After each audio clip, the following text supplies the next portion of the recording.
welcome back to the channel. If you enjoy the video, don't forget to like, subscribe, and roll your notifications to all so you don't miss any of the demonic content. I recently returned from Japan, and in plugging into American news sources, discovered that a gunman had shot Minnesota Representative Melissa Hortman and her husband on June 14th. Their deaths precipitated the largest manhunt in Minnesota history for the suspect, Vance Boelter.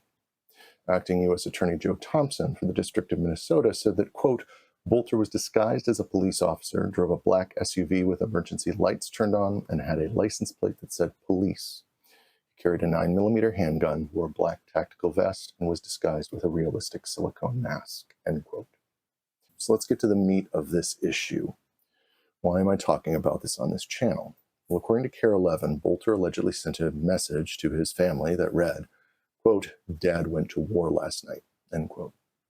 Thompson suggested that, quote, you can infer that his war was his war on these officials, his assassination plots or plans. I've got another hypothesis. Boelter was talking about spiritual warfare. You see, Boelter is also seemingly part of the New Apostolic Reformation movement, or NAR, which was previously discussed on this channel.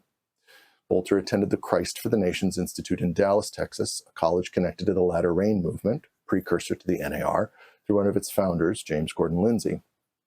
Boelter graduated in 1990 with a degree in practical theology and pastoral, and following this, he was ordained in 1993, earned a degree in international studies at St. Cloud State in 1996, and a doctorate in leadership from Cardinal Stritch University in Milwaukee.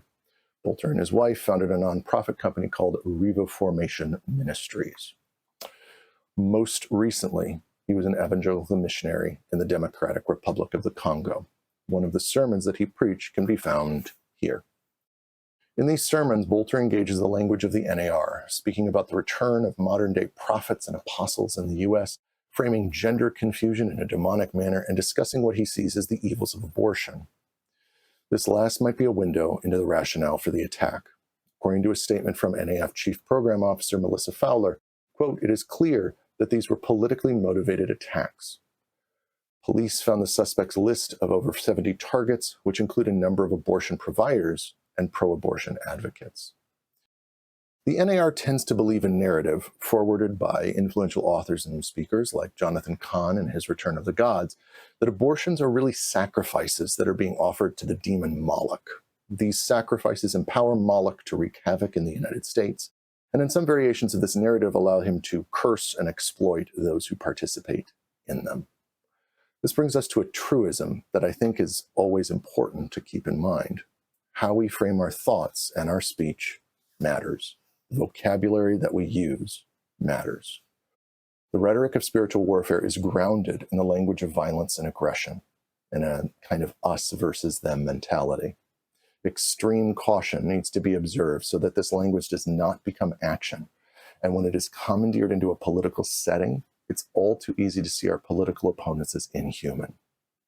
When we fail to see people as human beings, we can justify horrible things.